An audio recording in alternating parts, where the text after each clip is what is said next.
did. Okay. Bismillah ar-Rahman ar-Rahim, we're starting again.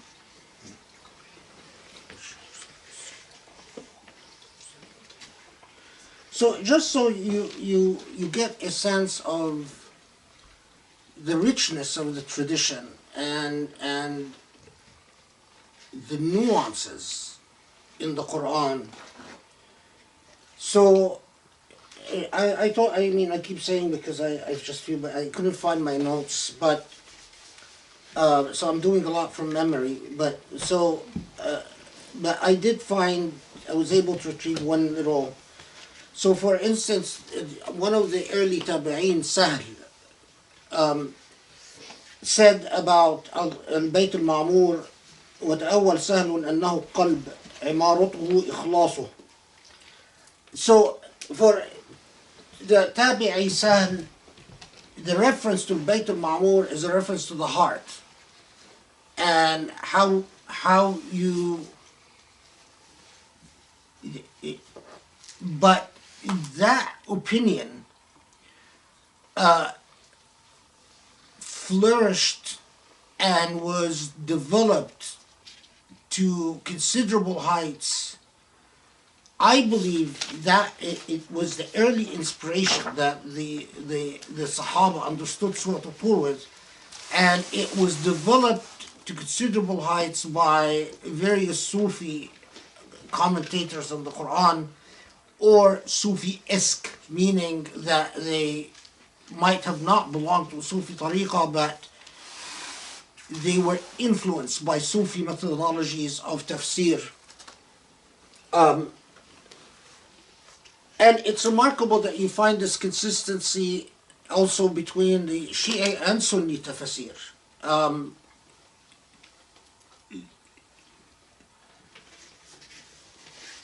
Okay, so in the interest of time, and because I do want to, there's several really important points that we need to deal with.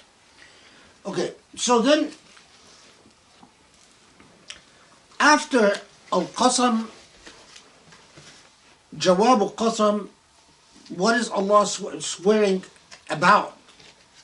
The oath which alerts you to the critical things, and what is the deliverable? The deliverable that Inna azaba rabbika lawaqi'.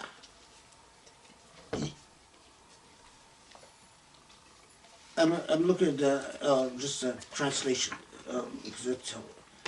The torment of your Lord will surely come to pass. The punishment, the consequence. That yes, you now have the ability to maneuver and negotiate, to construct and create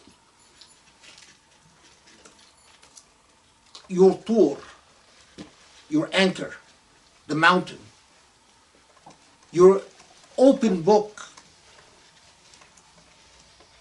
and your entire household, and your aspirations, and your vision, and your motivation, and what you aspire for, what you want to achieve, the saqf, in the midst of the challenges of life, al-bahr al-majur. But the critical thing to remember is that there is no doubt, if you think that somehow you can fudge the issue of Allah's punishment, it's not the case. Now, remember that in this context, the pre-Islamic Arabs, although they believed in deities, they didn't believe in a hereafter. They didn't believe in resurrection, and they didn't believe in punishment or reward. But they believed in deities. And like Judaism, especially Judaism of that time, Judaism is a complex phenomenon, but a good part of Judaism, for a good part of its history, emphasized consequences in the here and now. If you're good, you're rewarded here. If you're bad, you're punished here. But the idea of resurrection and consequences of the hereafter is very weak in the Jewish tradition. And especially in the among Karaite Jews, who were the Jews of the area. But anyway. In Christianity, remember, this is the age of Catholicism. There is no Protestant Christianity. And hell and heaven is contingent on the church. The church is the one that defines who's going to heaven and who's going to hell. And often it is, when we say the will of the church, it was an imperial will, because it was the church that was in alliance and in fact controlled by the Byzantine Empire, a prominent and powerful empire at the time. And often what was needed to make to heaven were indulgences, the spending of money to buy forgiveness.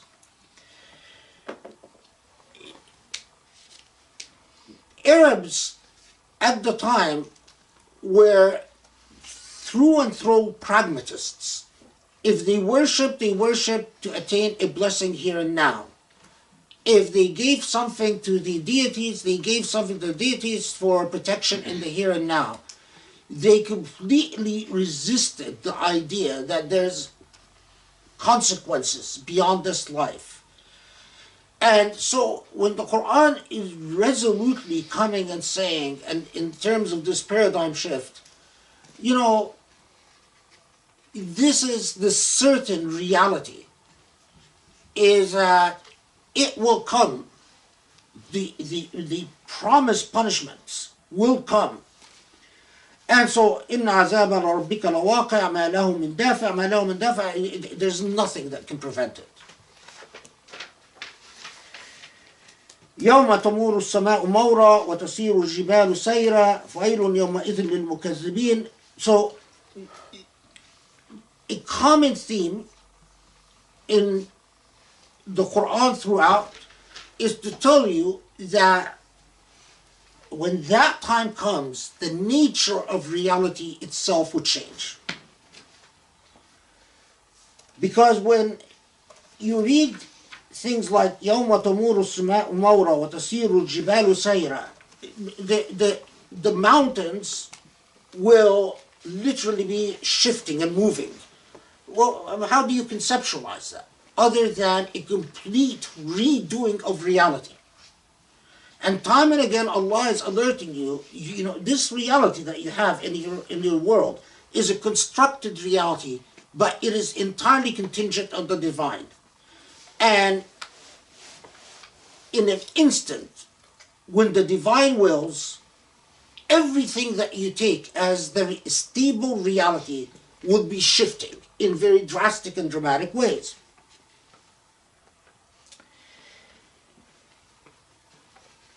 And when that time comes, those who have not taken life seriously, and here notice, الَّذِينَ هُمْ فِي خَوْضٍ يَلْعَبُونَ. From the Quranic perspective, when your entire life is about business deals and getting ahead and increasing your savings, that's yalab, that's lab, that's playing around. From the Quranic perspective, all these pursuits that we take very seriously in our highly pragmatized life is nonsense. Unless it is directed for the right purpose, it is nonsense. And the reality of how much nonsense it is will come to us when the nature of physical reality itself changes. at that time would say, I mean, you again, remember, our goal is to be what the Prophet ﷺ is, right? In the eyes of the Lord. You want to be in the eyes of the Lord? Internalize the meaning, because this is where we're heading. I let the cat out of the bag at the very beginning. You want to be in the eyes of the Lord? Understand that in that instant, when you are answering for what you've done with your time, what you've done with your body, what you've done with your life, and as you answer for that, whatever you cannot justify as directed towards a cause anchored in the divine is playfulness. How much playfulness is Allah going to tolerate?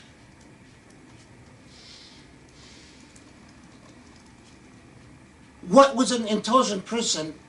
Do you want to take Allah for granted and say Allah will tolerate 90% of my life playful? 50%? Ask yourself, how much of your life is la'ib? And how much of that will be tolerated by Allah subhanahu wa ta'ala? And how much of that la'ib makes the foundation of your home, al-Bayt al-Ma'mur, nonsense? Notice that Surah Al-Tur is about self-deception, and we'll get there. It is about delusion. So, the expression يوم يدعون إلى النار جهنم دعا هذه النار التي كنتم بها تكذبون يدعون دعا, they will be literally being shoved along to hellfire. That image among the Arabs that I told you converted because Surah Al-Tur, or went into some existential crisis, often it occurred when, because that image of being shoved along towards Jahannam is a terrifying one. It's like you're scared and you're hesitating. You don't want to walk ahead, you don't want to march ahead, and you're being shoved along. Now, who's shoving you along? It could be the crowds, it could be angels. According to hadith that we don't need to get into, it will be the angels who are shoving people along. But anyway. Okay. Now, so here is the hellfire that you spent your life not sure about. So many of us, if we're being truly honest with ourselves, the rub for our iman, is it really that what we've done is bad enough to deserve severe punishment? Allah addresses that. Okay, here it is. أَفَسِحْرٌ هَذَا أَمْ أَنْتُمْ لَا تَبْصُرُونَ. So here it is. So what now? Is this a delusion? أَفَسِحْرٌ هَذَا. A remarkable image. So is this a mirage now? Is this a fiction? Because it is undeniable, the only reality before you.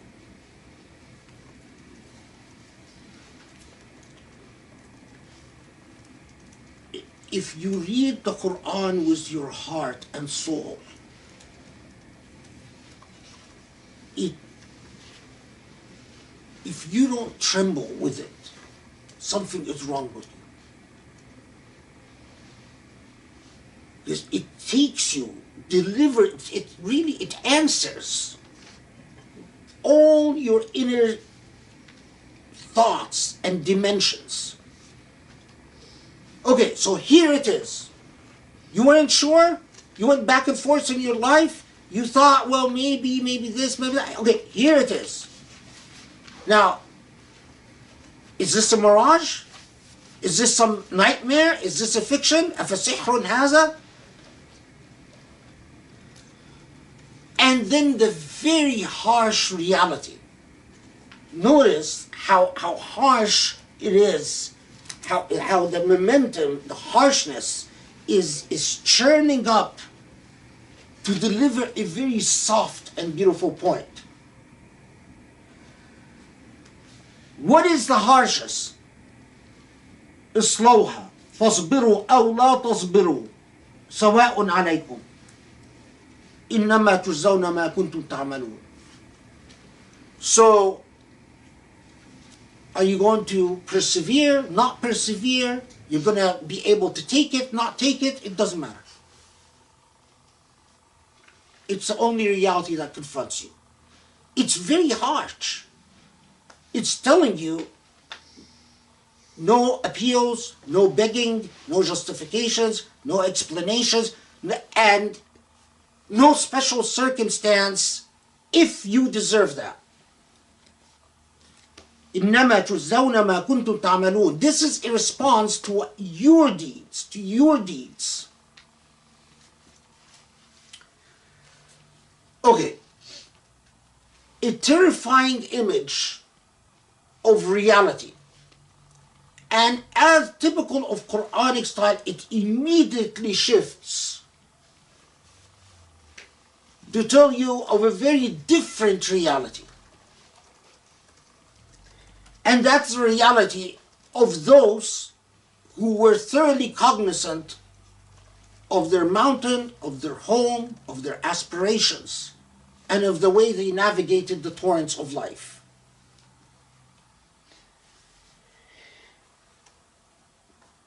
Several important points here.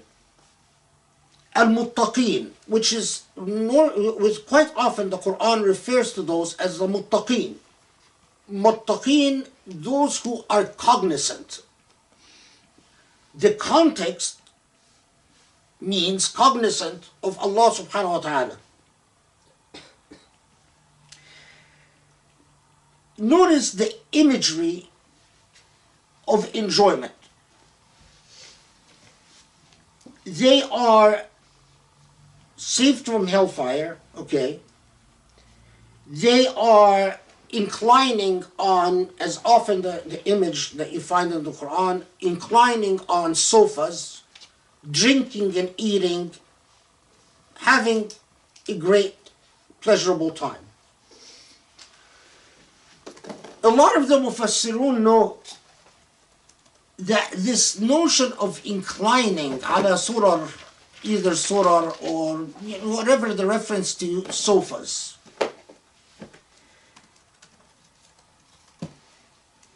Persians and Romans, the elite, the rich class in Persia and Rome, would drink and eat only in inclining positions. If you were working class, you would drink or eat sitting up, like you sit at a table now. If you were the aristocracy of society, you would eat and drink inclining. You might have seen that image in some art, but that's exactly, it was a cultural production. The Quran presents that image by basically saying you are, if on the one hand, it addresses the physical reality that people at the time would connect to.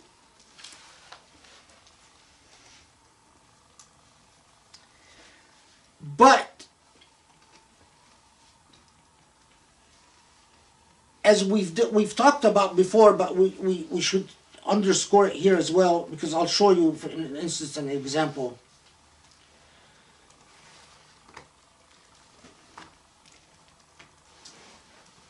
Inclining, drinking, and eating.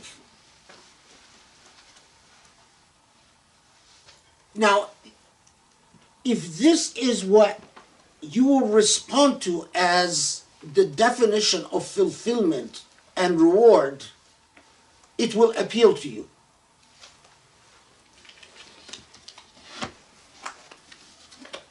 But there is a long tradition, because this comes up in the modern age all the time, and anyway.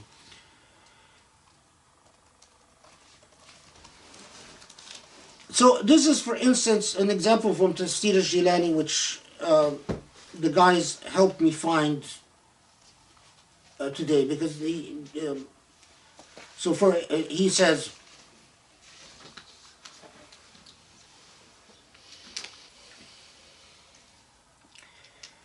وَامْدَدْنَاهُمْ بِفَاكِهَةٍ. This is, we've given them fruit.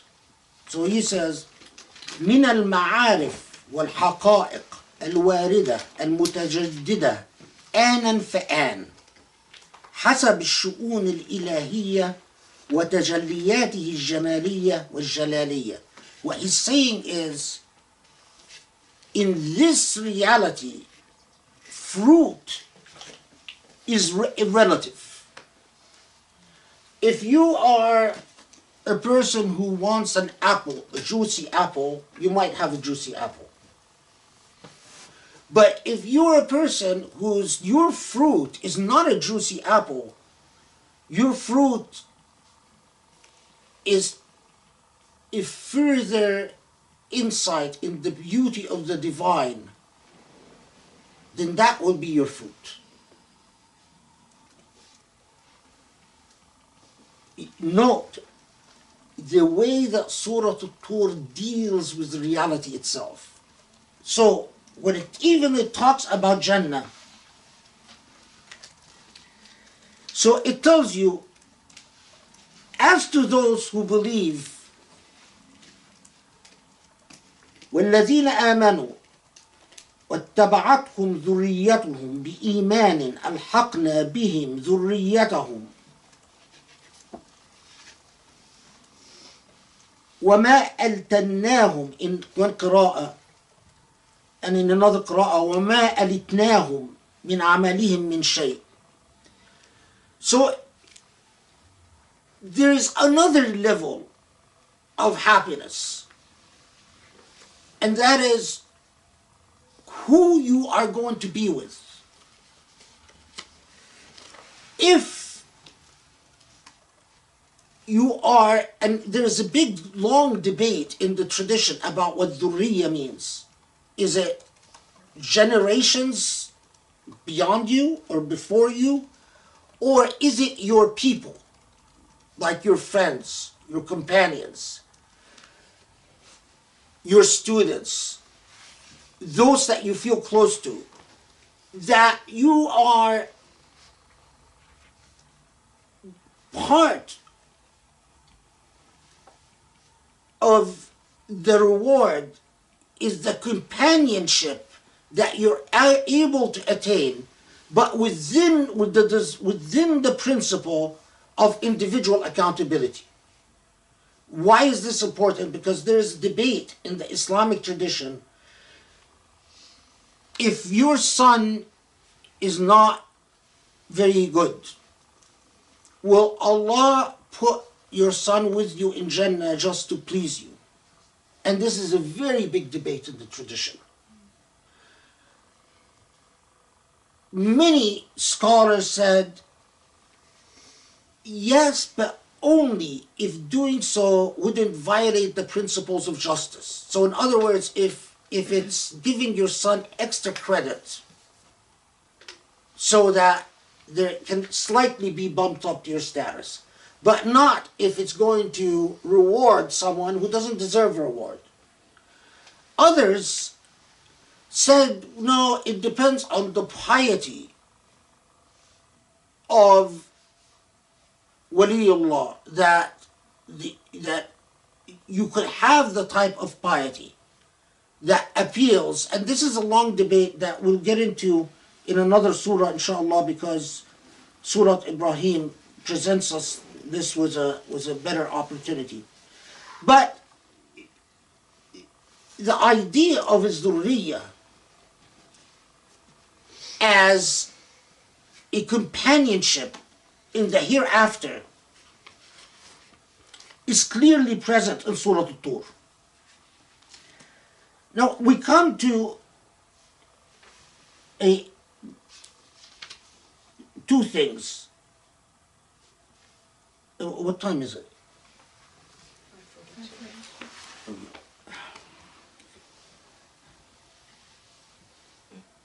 I keep telling myself I don't want to do 6 hours because no one watches 6 hours, but okay, but it's very, okay, anyway.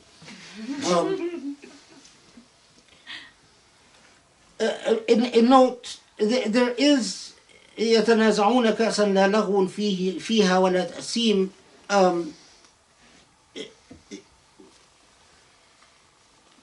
What is this كأس? By the way, if it's something, if it's full, it's called a كأس. If it's empty, it's called an إناء in Arabic. But and most, if you open most traditional tafsir, they tell you this is that you will drink khamr, but khamr that will not cause intoxication and that will not cause, and in some tafsir they even go beyond that and they say, oh, you know, khamr has a bitter aftertaste, so that's why you will be eating fruit to overcome, you know, they get very, but again, just to give you a taste of, here is what Jilani, for instance, says about the issue of Ka's.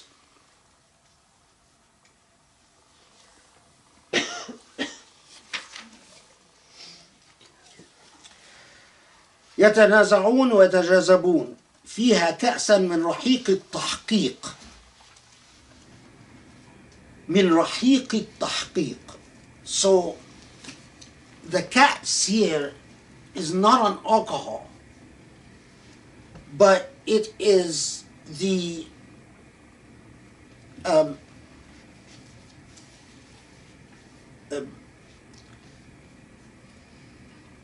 رحيق التحقيق is idiomatic. It's the intoxication of increased knowledge and consciousness. Complete paradigm shift. Jilani says, well, and Ibn Arabi actually talks about this as well. Says, well, a pious Muslim would have never drank alcohol, so they wouldn't miss it. Yes, for these Arabs at the time, they were all alcoholics. They, at the time Islam is revealed, they drank all the time. And it was going to be a major challenge when Islam bans alcohol, because they're going to go through serious alcohol withdrawal. And so you find fascinating discourse that yes, it was appealing to the minds of these simple Arabs who lived to make money and to get drunk and to chase prostitutes, but that the meaning can't stop there.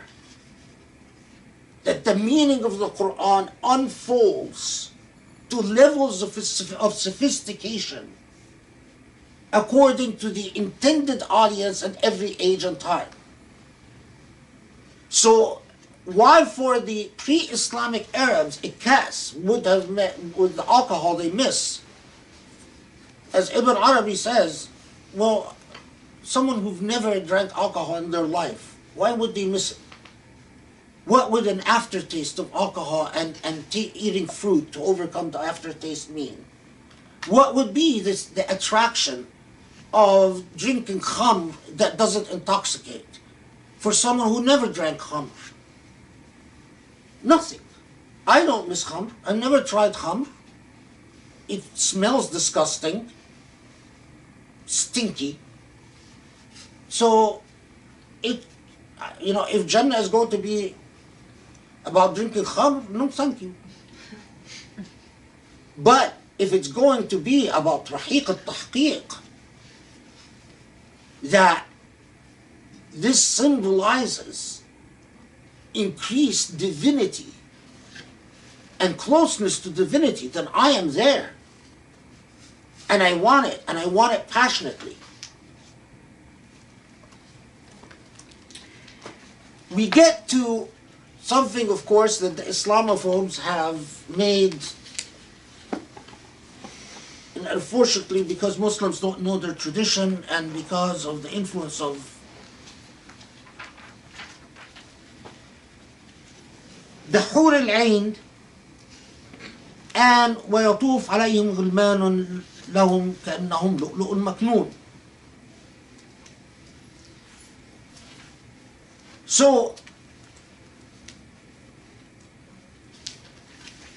by the way, when it says وَلَحْمٍ مِمَّا يَشْتَهُونَ, Ibn Arabi says, for those who made it to heaven but in a piggish state, I don't remember exactly the phrase he uses, but basically they're pigs. They love, Allah will say, okay, here's your reward, eat meat. But for those who make it to the elevated status of fi aynillah, in Allah's eye, they would be in a state where they at all do not covet meat. They have elevated themselves beyond even missing meat. So, لحم مما يشتهون, and again, I'll give you, Jilani basically says, it's whatever, it becomes whatever is necessary for mere substance.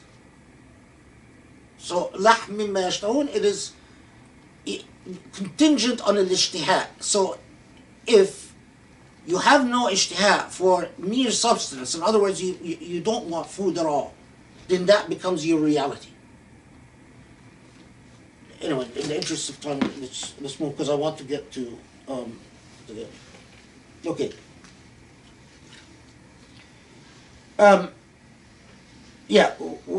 على سرر مصفوفة وزوجناهم بحور عين.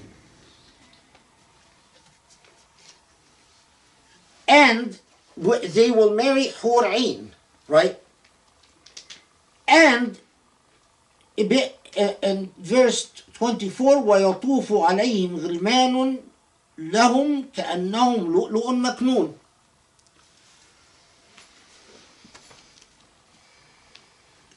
The traditionists, and what you will find a lot of in the English translations, Hur Ain are beautiful, wide-eyed beings, females, that are created for the sole purpose of sexual pleasure. Okay, but how about وَيَطُوفُ عَلَيْهِمْ غِلْمَانٌ لَهُمْ كَأَنَّهُمْ لُؤْلُؤٌ مَكْنُونٌ? Why will beautiful boys be serving them? The Islamophobes said, see, the Muslim God is going to create beautiful children to be sexually used. And I've received a gazillion emails, either by Islamophobes pretending to be Muslim or by real Muslims saying, I am having a crisis of faith. How could Allah do this? Doesn't it say that Allah is going to create beautiful little boys to be enjoyed sexually?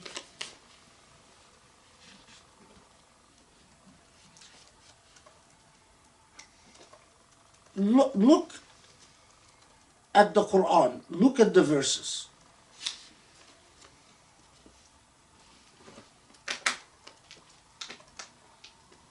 وَزَوَّجْنَاهُمْ بِحُورٍ عِينٍ. This is the one. The second, وَيَطُوفُ عَلَيْهِمْ غِلْمَانٌ لَهُمْ كَأَنَّهُمْ لُؤْلُؤٌ مَكْنُونٌ. is there, for all those who say they're traditionalists and literalists, is there an explicit reference to sexual use?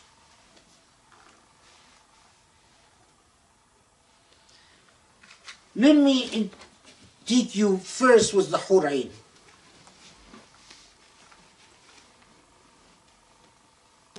So this is, I found, again, I couldn't find in Mawardi, but I found, well, hold on, I'll find it. It's technology, so I don't know what I'm doing.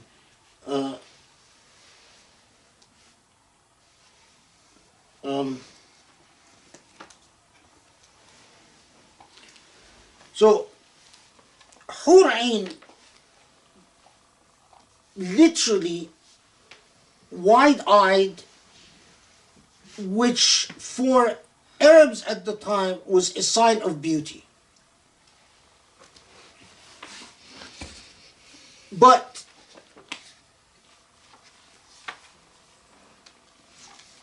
you could understand it if you wanted as beings created for sexual pleasure, but you're reading into the text. Here is what Al-Maturidi says about it. No, it's not in the Maturidi, so I misremember. But it's in, I think it must be in Ibn Ashur. Anyway, I'll summarize the debate for you. The debate is that here, when you talk about marrying someone in Arabic at that time, the word that you use is ankahnahu. Tazweej is to couple someone with someone else. Al-inkah is what we call an actual marriage. Coupling could include marriage, but could be other than marriage. So that's why, so you take someone like Jilani, and he says,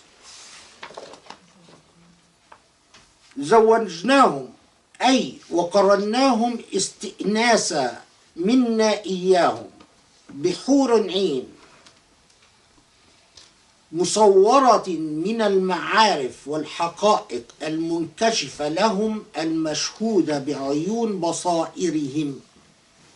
What he's saying is, and for modern Muslims, you have to pay attention. What he's saying is, you are going to be coupled with a companion. But that companion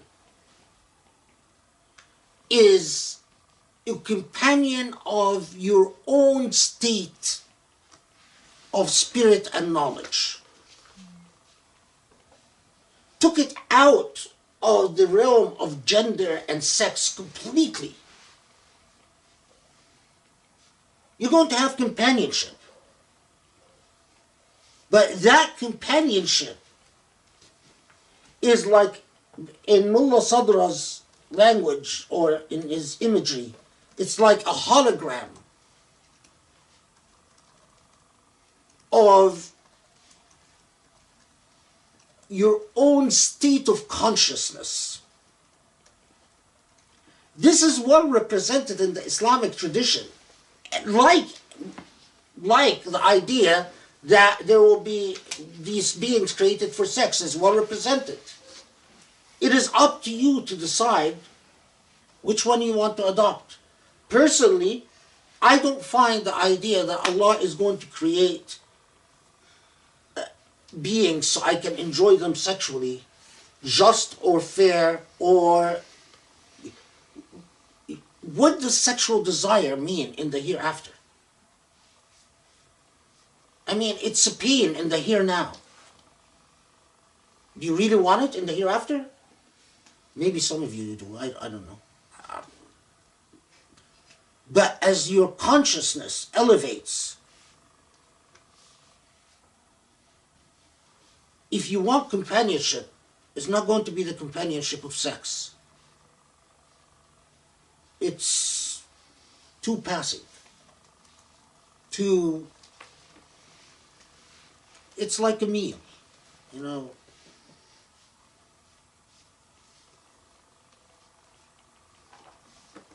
Hur Ain is by its nature an ambiguous expression. And zawaj now means you couple it. Now, there is a third perspective that I was trying to find in Maturidi, but I think it's in Ibn Ashur. It's not, I think, I'm sure it's in Ibn Ashur. Which is, actually you find in a lot, you'll find it in Razi as well, that the Hur Ain are, if you're, which is a well-represented perspective, if your spouse makes it to heaven, then you will be coupled here with your spouse, but your spouse will be very beautiful. So you will get the best beautiful version of your spouse if that is your companionship in the hereafter. I mean, I guess I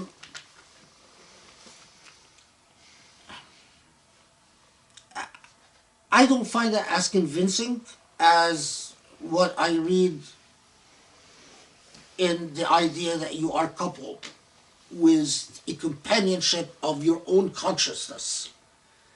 But maybe, Allah Alam. You know, Allah Alam. Now, how about the غلمان? ويطوف عليهم غلمان لهم كأنهم لؤلؤ مكنون. This is ayat 24. The boys that are supposed to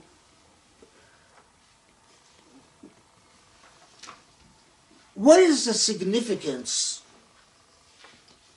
of غلمان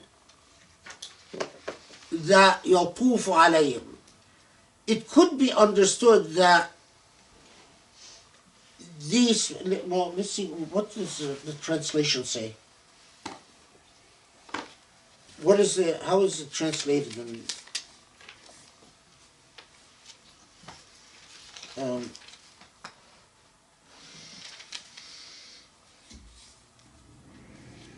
why am I not finding it?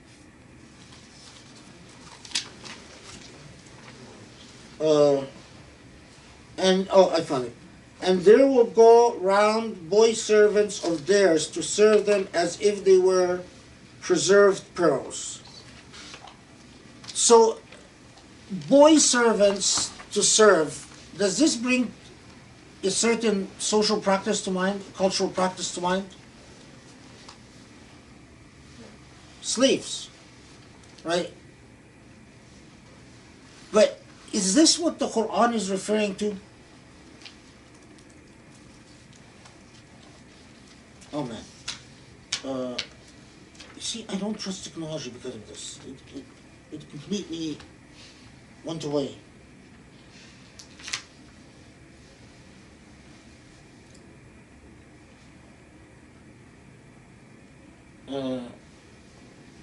Okay, hold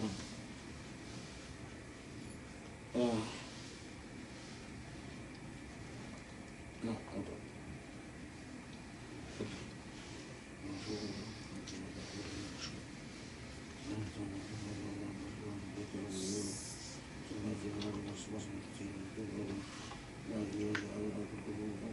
Yeah. So this is from, now this time I'm sure because so this is from Al-Mawardi.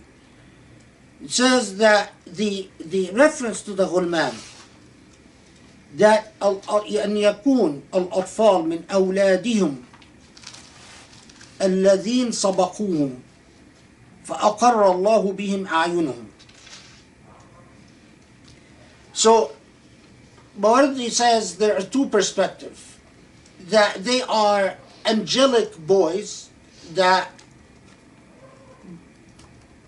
unrelated to you that are serving whatever that service is, but the second perspective is that they are your own children, and that yatuf doesn't mean service, but means they will be with you. This, especially among those who said that, and this existed in the Jewish tradition, by the way, that if you have a child that dies, that's especially the ghulam that will be with you and will be presented in their best form. There is a theological debate about whether, because some theologians didn't like that, it's like the Jewish tradition, which is, in my opinion, not a good reason to reject it. But here's the other perspective.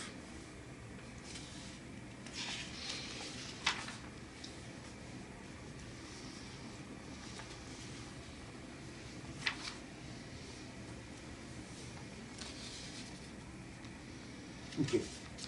So it says,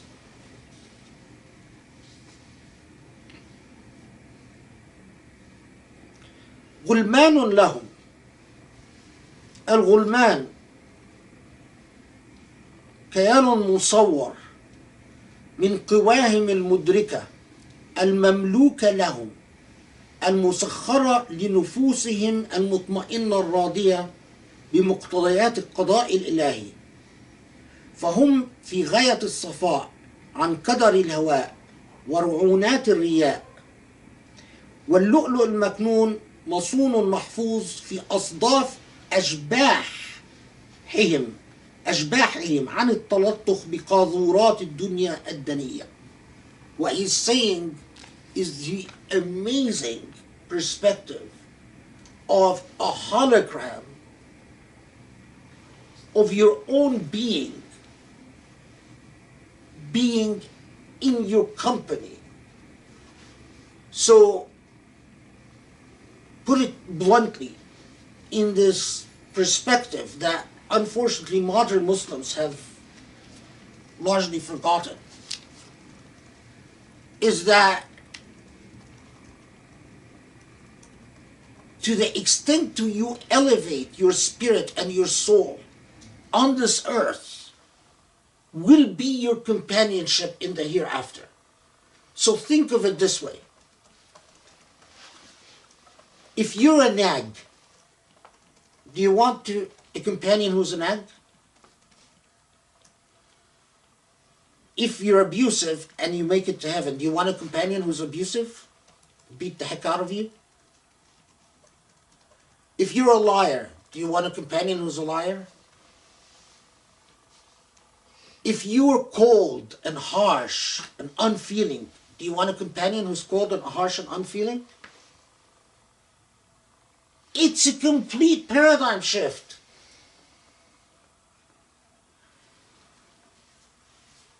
Work to establish your companion in the hereafter now.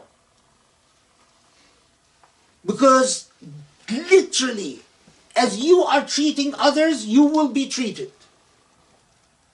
This is if you make it to Jannah. If you make it to hell, goodbye. But think of what companion you want. If you want a loving, caring, sensitive companion, that's going to be your Hur Ain, and that's going to be your Ghulman.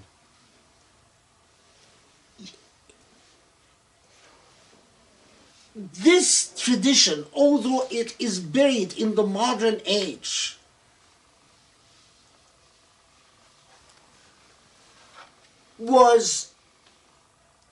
it's what people, when people talk about going in training and working on their spiritual being, it is not that they're reading Riyadh al-Salihin or Targhib wa Tarhib and learning, just hadith here, hadith there. They're understanding what it means to fully be in the presence of the divine and to work to cleanse the self so that you do not create a disaster in the hereafter. Because for a person like that, you take the idea of the hereafter very seriously. Your companion will be an image of you. So you better work hard, because you're going to get a taste of your own medicine if you make it to heaven. How can more bluntly we put it? A taste of your own medicine.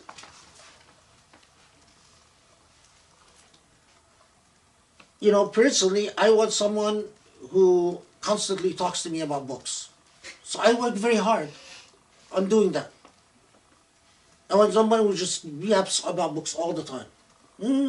So that's what I work very hard for.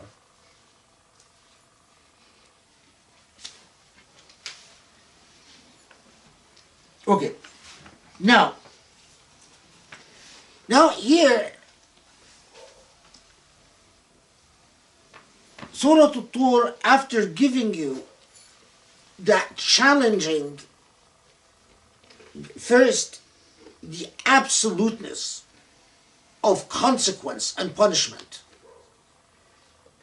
the complexity of reward and the nuance of reward, but the endless limits of reward.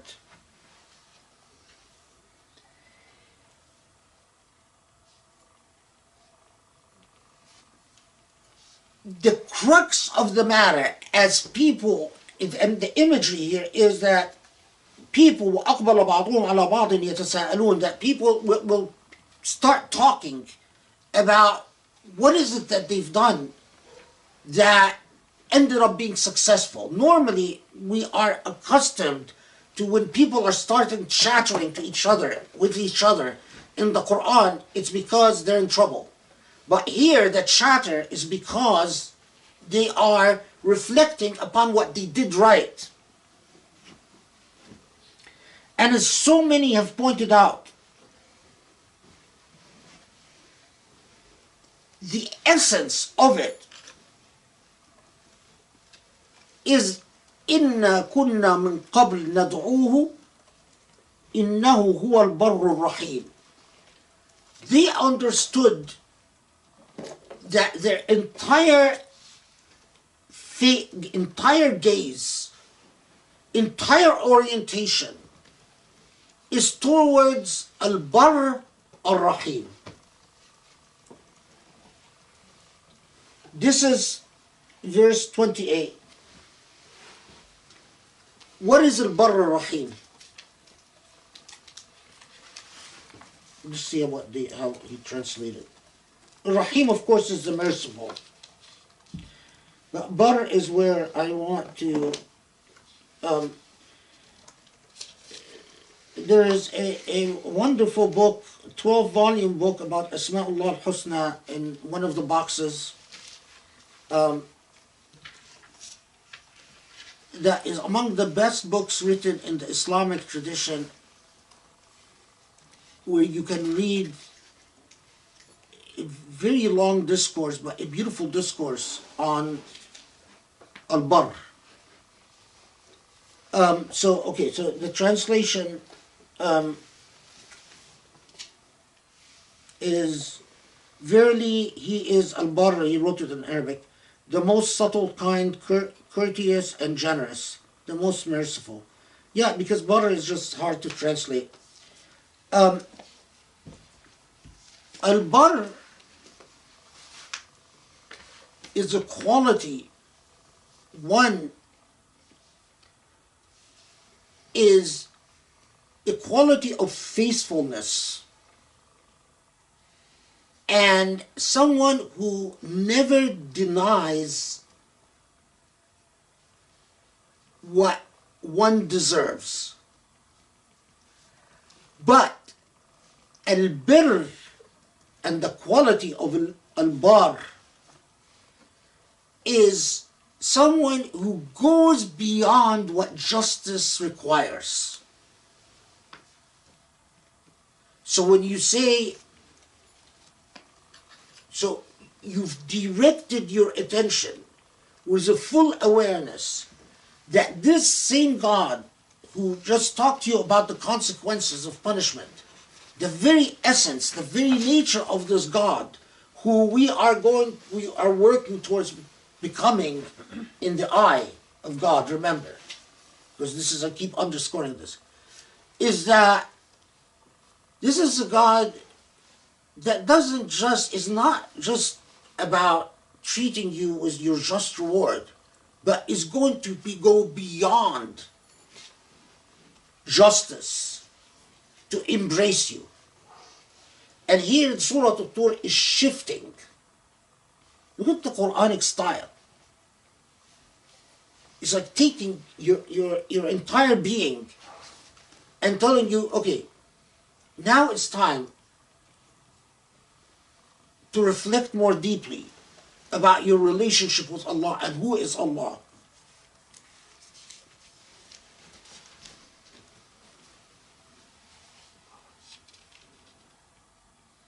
Oh, okay. We'll continue.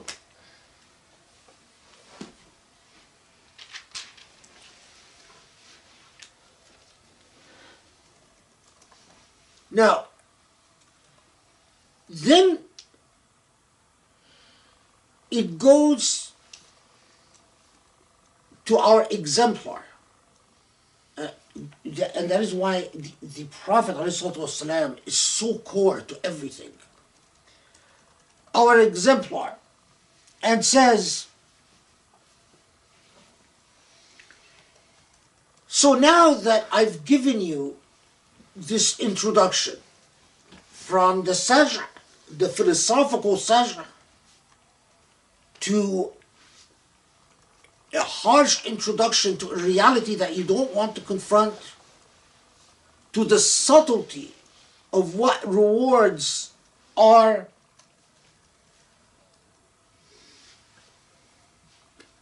the challenge that was meaningful and truly a challenge for Arabs.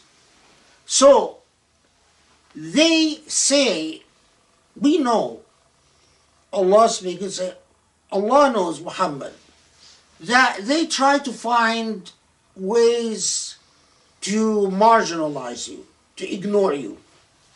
So we know that sometimes they say you're insane, sometimes you say that you're a sorcerer, sometimes they say you're a poet, and we know something that you, Muhammad, weren't present for, and that recently they said, well, you know, maybe if we just ignore him like we've ignored some particular poets, and Nabi Ghazubiyani is the one who they were talking about, maybe eventually his poetry, he will be ignored, will be marginalized and forgotten.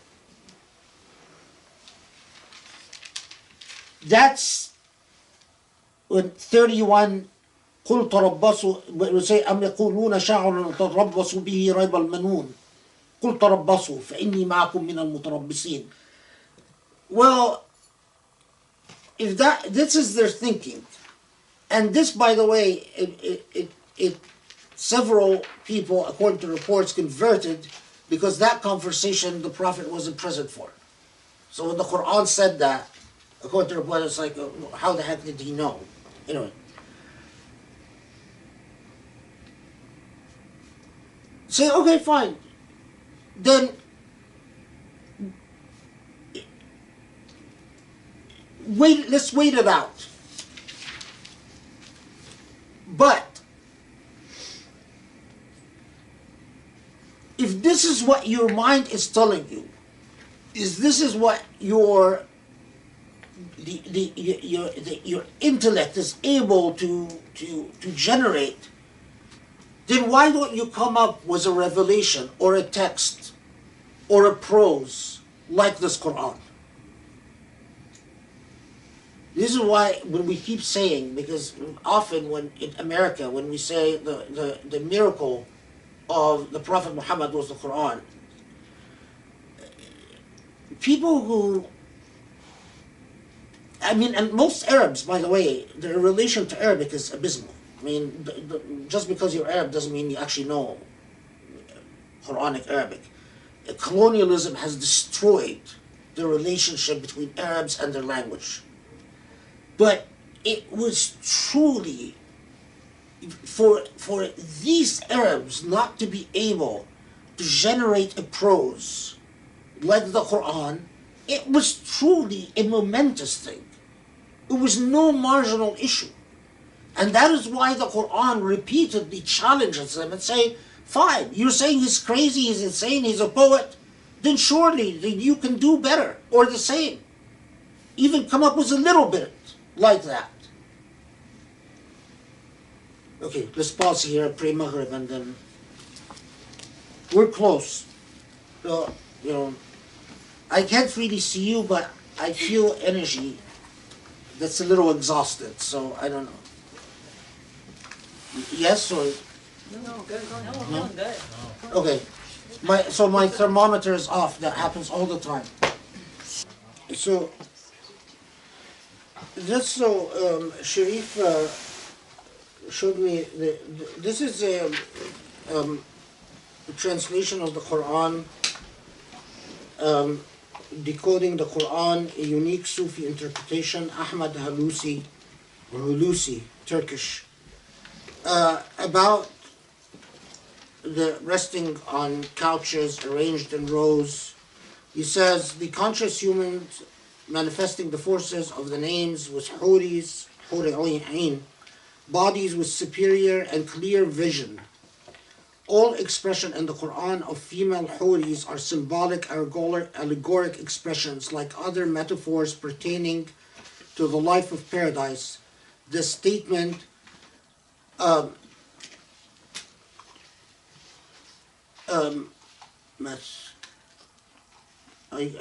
don't know. Anyway, the example, metaphor of paradise, or the allegoric descriptions, metaphoric representations of paradise are indications of this truth. Note that there is also a hadith which states that Allah says, I have prepared for the righteous servants things which no eye has ever seen, and no ear has ever heard, and you, human heart or mind, has ever perceived. This is just consistent with the long established, I mean, and it's not just Sufi, because we also find this in Tafsir al-Mataridi, we find it in so-called more rationalist tafsirs, which say that in the same way that the nature of reality on earth will be undone, literally, like you've taken it apart, the nature of reality in the hereafter is not like the reality that we've lived on in this earth, and that when Allah talks about values, then we can relate to them, like zawajnahum, that you will be coupled with, but everything else, whether ku'us or fakiha or dhil, or that they do not necessarily have the same material meaning. I just, on the issue of Ghulman and the Islamophobes, and when the Islamophobes said, oh, see, which of course it's not just some, but evangelists who are very active now in the Muslim world, because the Trump era, in violation of federal law, we were using our own political offices to force Muslim countries to give entrance visas to missionaries. Anyway, I don't know if it's going to continue in the Biden era or not, but anyway, of course, this point about or your God creates boys to be sexually used, the genesis of that, where it came from, was in the 90s. It started with one Egyptian a Muslim scholar, and then a couple of others followed suit, who argued, which was an unprecedented argument. It has no, I mean, you can't, it was unmentioned before, that in the hereafter, those who are homosexual and resist acting on their homosexuality, in the hereafter, God will reward them by giving them homosexual partners. In other words, God will fulfill their sexual orientation in the hereafter as a reward.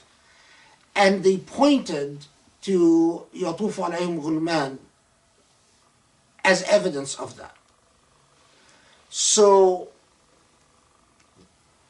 sometimes in the 90s, because the Islamophobes do their homework and they're very diligent in their work, unlike us, they found that. And once they found it, they jumped on it. And they turned it into, instead of a novel argument by an Egyptian fellow, they turned it into, well, this is the entire Islamic tradition. But it's unprecedented, the idea that these ghulman are there for sexual service. I mean, even the most literalist traditionist said that they're servants basically helping you out with your physical needs, or pouring you drinks, or bringing you fruit, but nothing about sex. But it is all descriptions. If you study the descriptions of Jannah in the Quran, they all address a layered reality. In other words, they're talking to levels of consciousness and levels of moral awareness. For someone like Jilani, the Ghulman is a companionship of a reflection of their own being, like the Hur'in. For someone like Ibn Kathir, there are kids who are very beautiful who are going to be pouring drinks and serving food. You have a moral choice. You have a moral choice. But your moral choice has to be based on a relationship to the Quran, not on your whim. On this Quran becomes your friend, and it then talks to you. And when it talks to you, it tells you things. And then when we say layers of meaning, it is no longer an abstract concept. It becomes a reality in the same way that if you have a lifelong friend, you don't understand this friend. Well, if you're a horrible friend, if you understand this friend in a stereotypical way, or you understand this friend in one way from childhood till death, then you have a crummy friendship. If you have a good friendship, your understanding of your friend will evolve with the various stages of life. So was the Quran. The way I understood the Quran as a child is very different than the way I understand the Quran now. And I hope it will still be different yet than the way I understand the Quran when I'm on my deathbed. Because it's a companion. And a companion constantly talks to you.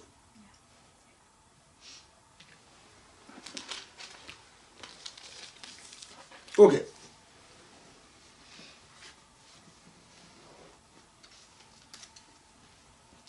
So, Allah subhanahu wa ta'ala, now this is 32, it says, so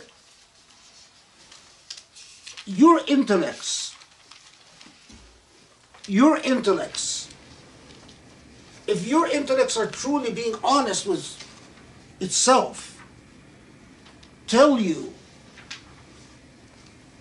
that you know Muhammad, you know he's not insane, you know he's no poet, you know he's no sorcerer, and more importantly, you know what you're hearing.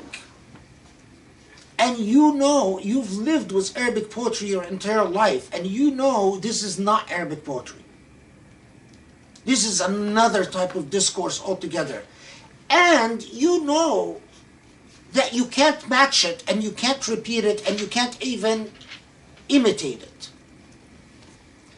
By the way, there is an idiot missionary who broadcasts.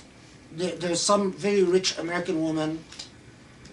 Why aren't there rich Muslims who do the same? I just don't understand. Very rich American woman. She apparently, her husband died, and she inherited millions of dollars. So what did she decide to do with her millions of dollars? She decided to fund a 24/7 institution in Greece, broadcasting from Greece, its TV program, that does nothing but attack Muslims night and day, 24/7. So she committed $20 million to that enterprise. Now, so they go hire Arabic-speaking people to go work for that program. A lot of them, unfortunately, are Copts, but the guy I'm talking about is Moroccan. And they go and so this guy, I don't even want to mention his name because it's not worth it, announced a competition funded, of course, by this rich widow. $20,000, it was raised then to $50,000 to any Arab who writes imitating the style of the Quran to prove that the Quranic challenge to Arabs is false. And he, of course, broadcasted the submissions, and of course they had a party about it, like, oh, look, this submission is better than the Quran, and so on. And I looked at the submissions, and I just was, I was pulling my hair, and I said, why am I doing this to myself? If anyone is going to listen to these submissions, and they're going to say, yes, this is like the Quran, or this is better than the Quran, then let them convert. I don't care. I mean, what do you tell them? Then there's something really wrong, because they're anyway. But of course, I don't know. I know a guy who said, oh, I'm a Muslim and I pray, but I submitted because I need the 50,000, and I thought if I win it, I'm going to donate a part of it to a mosque. And you're a complete idiot.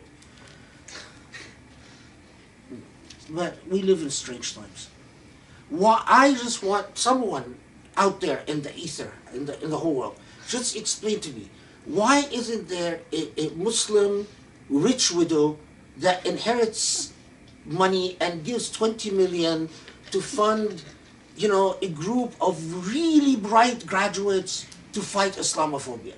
I mean, why? Why is it that they are willing to spend millions to fight Islam, not even promote Christianity, just fight Islam? And when you go to anyone to say, please donate for an Islamic cause, it's an interrogation. I mean, I've spent 6 hours with some very rich Muslims, and at the end ended up with a check for $500. My hourly rate as a lawyer is far more than that. I wish I charged them as my hourly rate as a lawyer. Honestly, this is what I'm worth as a Muslim scholar, but if you come to me as a lawyer, you'll pay $650 for an hour? I mean, what is this? Okay, I'm going off. Sorry. I will continue complaining till the day Allah takes my soul, because I just don't understand. I don't understand. I mean, I just wish someone would I tell Allah, give me some understanding, because where are they? Why is it that they go build mosques and they don't care about any intelligent Muslim who's a graduate of the best schools or the brightest minds?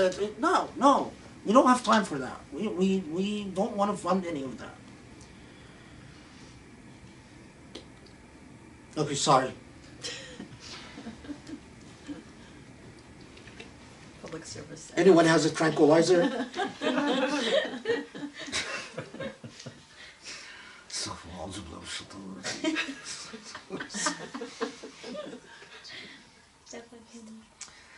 Okay.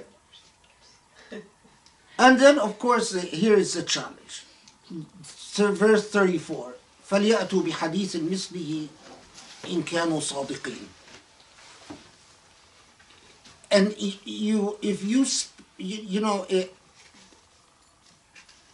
there was this is an important historical note. Just so you know how when we say that our minds as Muslims are colonized, the extent to which, do you know, in the 1920s and 1930s, anyone from Azhar University that wanted to get ahead and have a chance of being appointed or even be in the running for either a minister of Awqaf in Egypt or Sheikh al-Azhar, you had to get your doctorate from France, not from Egypt, not from any Muslim country, but from France. So there were Azhari graduates that went to the Sorbonne and wrote doctorates to appease their Orientalist advisors, made arguments that blow my mind.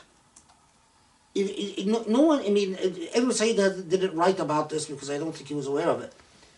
But basically, for instance, some of them followed the line of argument by French Orientalists that the only reason that the Quran is special is because any competing text of the same nature must have been destroyed because none survived.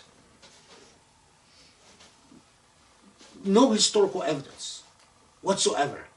Or all of the pre-Islamic poetry, this is the famous Taha Hussein argument, was fabricated intentionally to sound inferior to the Quran so that the Quran can be said to be special. And these are the same people who tell us Muslims are conspiracy minded. And they're talking about a massive historical conspiracy where you invent pre-Islamic poetry and say, let's make it sound bad so that the Quran could sound better. What history is that? And these were Azhari. Among them Taha Hussein, among them Zaki Mubarak, among them...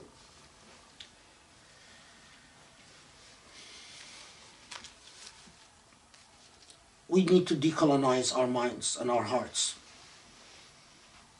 Okay. So then after the challenge that Allah subhanahu wa ta'ala knows will never be met, no one will write a text like the Quran. The rational challenge and the common sense challenge. Okay, one,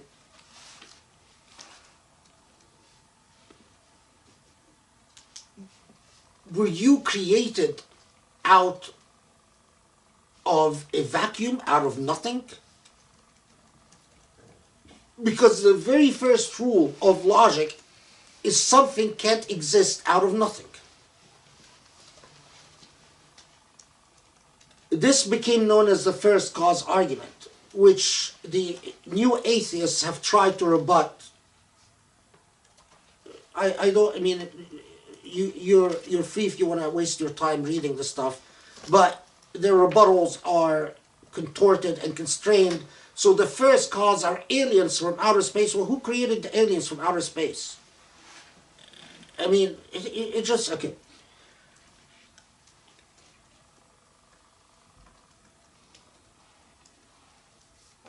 Or, and here we're weaving back to the beginning of the surah, with, again, the typical Quranic style.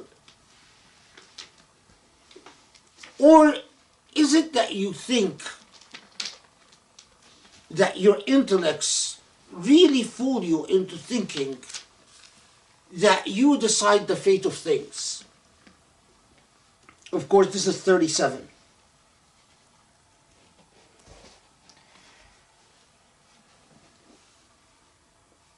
The two mentions, أم لهم سلم يستمعون فيه فليأتي مستمعهم بسلطان مبين أم له البنات ولكم البنون.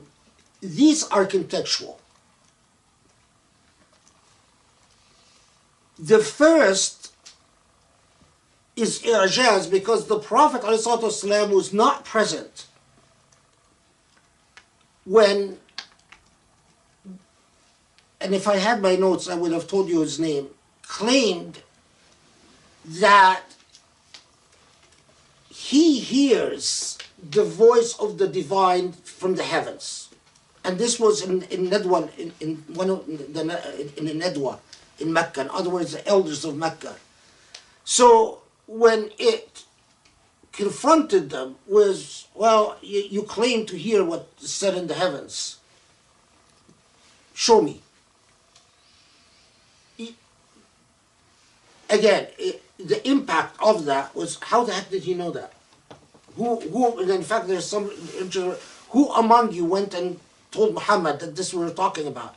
And they all swore up and down that we didn't tell Muhammad, we didn't see Muhammad. The second was that a Meccan belief, that an old Meccan belief that the angels were Allah's daughters. The origins, where that belief came from, is an interesting historical point. But that it's, of course, I mean, you can see the influence of Greek mythology, because the God's daughters, but God's daughters are eroticized in some of pre-Islamic poetry. Some of the more graphic stuff are eroticized, and you know, where you say a woman, what's the expression, like dumps you,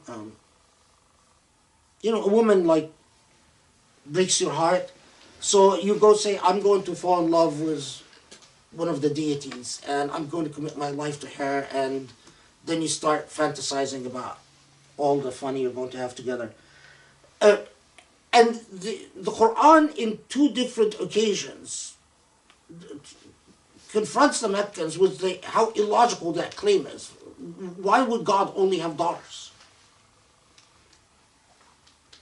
This is the context for it.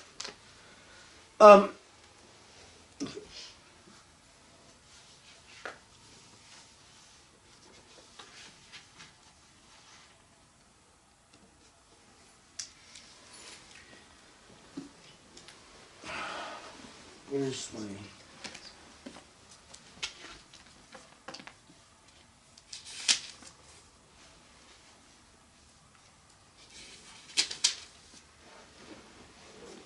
Okay, so then, with the aid of the translation, but yeah, were they created out of nothing, or creation itself, or do they believe that they actually control the fate of things? This is, or with them the treasures of your Lord, or are they the tyrants? It's not the tyrants. Musaytirun means, are they the ones who are in control? They lie to themselves if they believe they are. And then the reference to, do they have a stairway to the heavens, which we've talked about, and then the reference to God's daughters in 39, which we've talked about.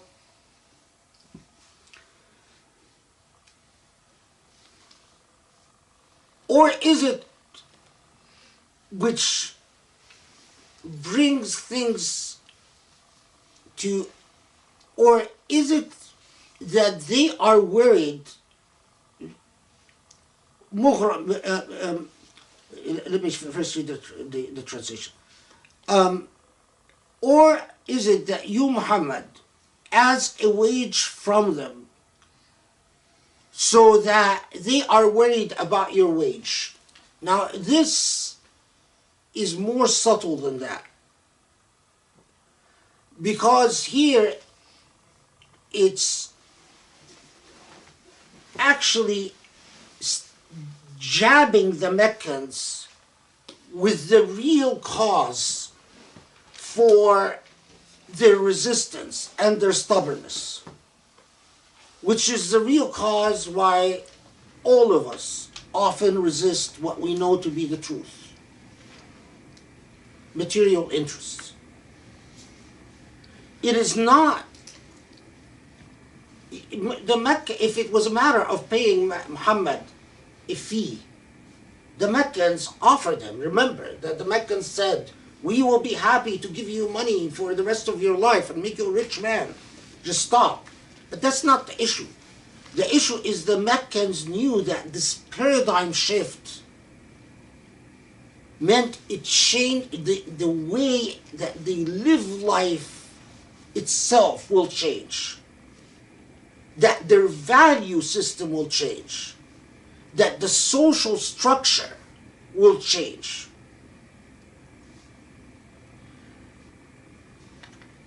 Now, we often read this and just go on like, oh, well, there were the Meccans. But really? How many of us don't follow because we're really worried about the maghram, the cost? When all is said and done, we're just worried about the cost, the inconvenience, the disturbance, the insecurity.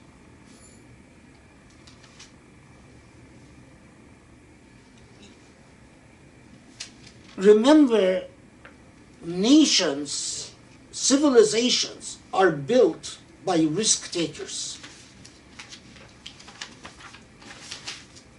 If you have a people that don't take risks, no civilization is built, no progress is made.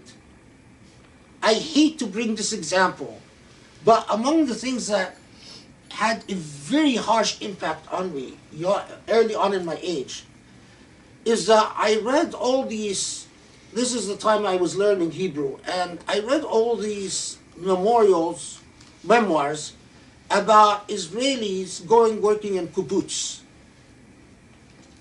They would leave their lucrative jobs as lawyers in New York and doctors in Chicago and go work in a kibbutz. No running water, working ridiculous hours, and why? For the sake of Zion and the promised land. And it killed me.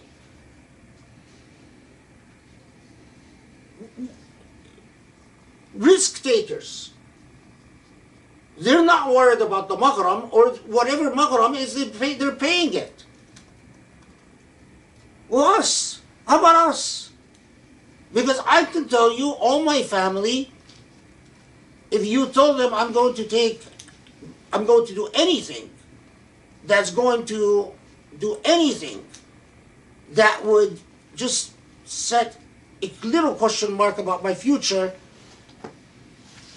you know, everyone, our fate was charted from the time we were babies. We're all going to become doctors and army officers and, you know, police officers, and it's like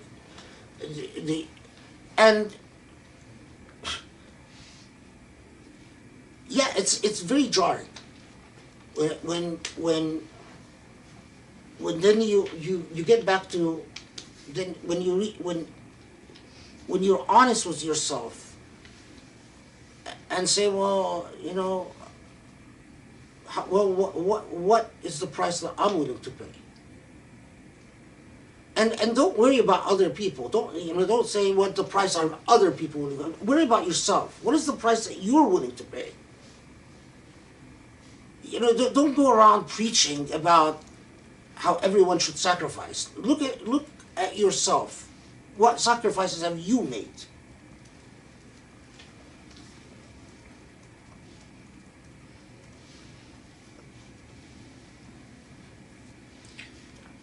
Okay.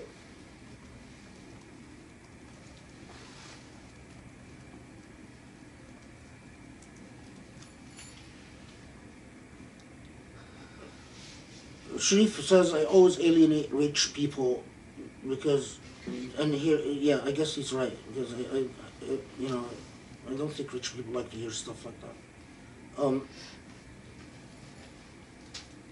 Okay, so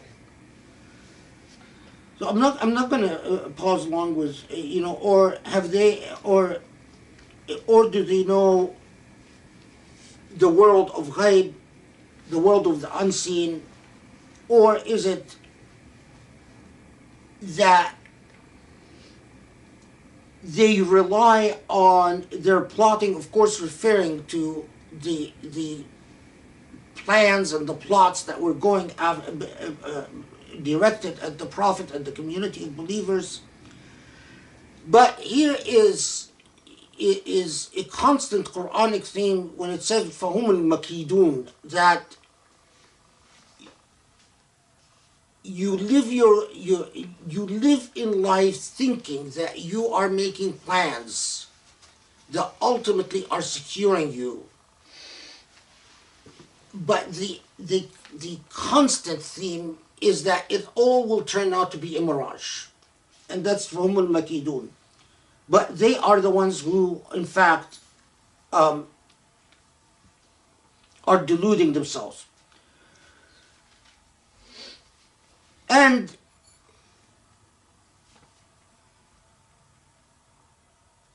or is it that they have a God other than God? Subhanallah amma yushrikun, which is a famous Quranic phrase. Okay, but then we come وَإِنْ يَرُوا كِسَفًا مِنَ السَّمَاءِ. So if they see a piece of heaven falling down, they would say clouds gathered in heaps. What is that referring to? Quite simply, it's referring to the ability of human beings to argue away any evidence that Allah leverages at them, to the point that even when they see a clear, let's say, paranormal event, they will try to rationalize it away. And if they can't find a logical explanation, they will rationalize it existentially so that it's compartmentalized away. That if that is your inclination, then you simply won't see the messages. In the same way that you won't hear the Quran. Because constantly you are determined to defend your privileges. And if your loyalty and commitment is then first and foremost, I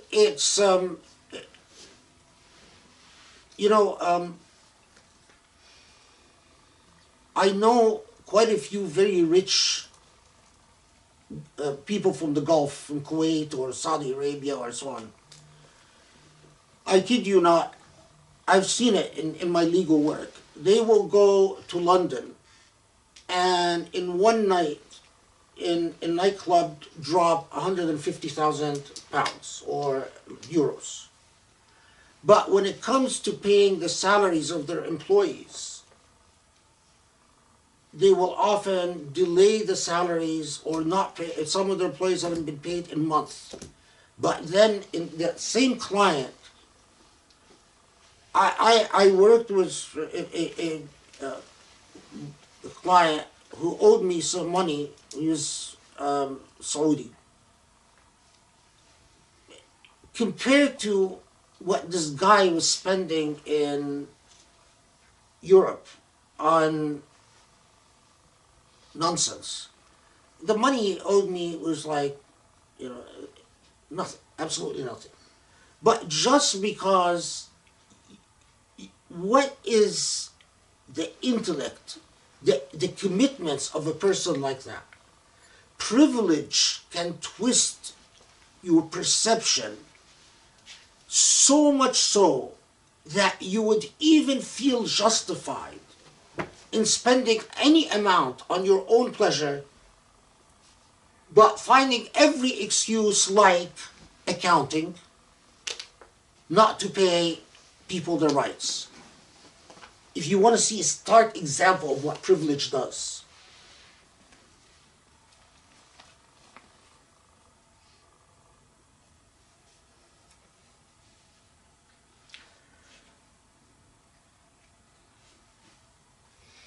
And then ultimately, Surah Al-Tur takes you back to where it started and says, okay, if you are determined,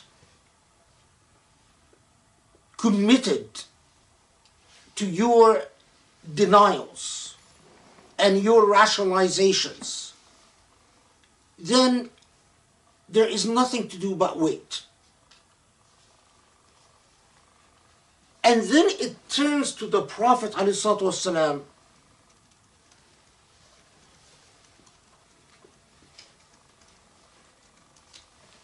and comforts him in a way that is a comfort to every believer who follows the Sunnah of the Prophet.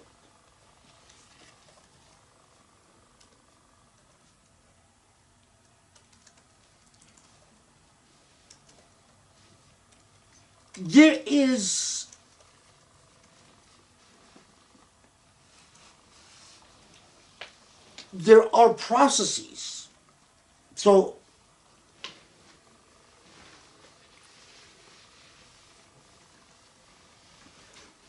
وَاصْبِرْ لِحُكْمِ رَبِّكَ. Now here, when it says, be patient and persevere لِحُكْمِ رَبِّكَ, for the judgment of your Lord. The fact that these people have the freedom to deny is hukmullah. The fact that they have the freedom to turn away from you, to argue with you, to commit themselves to their privileges, to be the jerks and idiots that they are, that is part of Allah's judgment. So you cannot imagine yourself capable of changing a reality that Allah has not changed. Confronted as much as this reality could be irrational, unreal, dark, whatever you will. But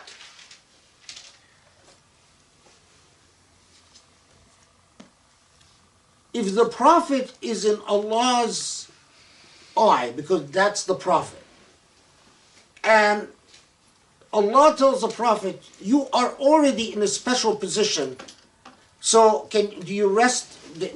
So now don't worry and have fun? No. So in fact, go worship. When it comes to human beings, they read it in the converse. So what if you want to be fi aynillah, to have that special status? Your leverage is the dhikr, but the dhikr is not a redundant, automatic, robotic process. The dhikr must take you back to the oath that Allah began with Surah Al-Tur. How healthy is your household? Whether that household is your spirit, how healthy is your foundation?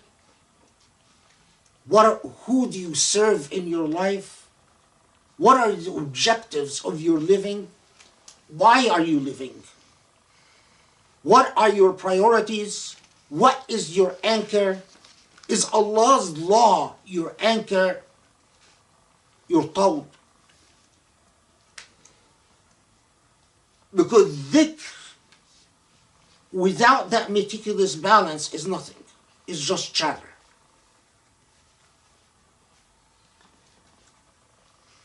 And that's Surah Al-Tur.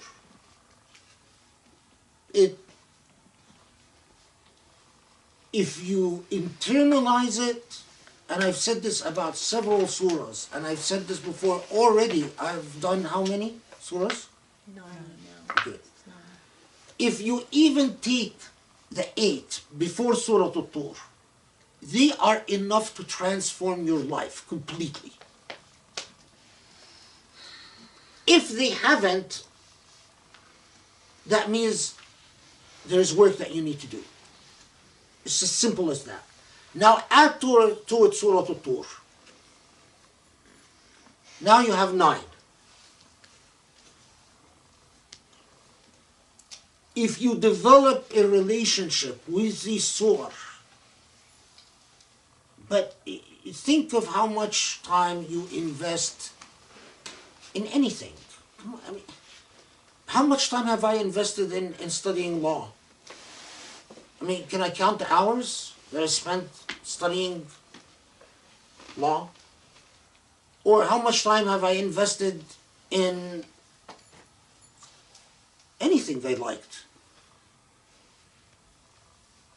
Compare that to how many hours then I've invested in the Quran.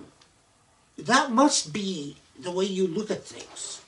Because I know so many Muslims come and say, well, I've tried. Okay, so then, when you start talking about the details, well, a lot of them don't want to tell you the details. They get very impatient when you start asking them, okay, so how many actual hours, tell me how you spend your days and so on. But every single time it turns out that it's very unequal. They've spent, basically read a surah, if they've read the surah 5 times, they think they've invested.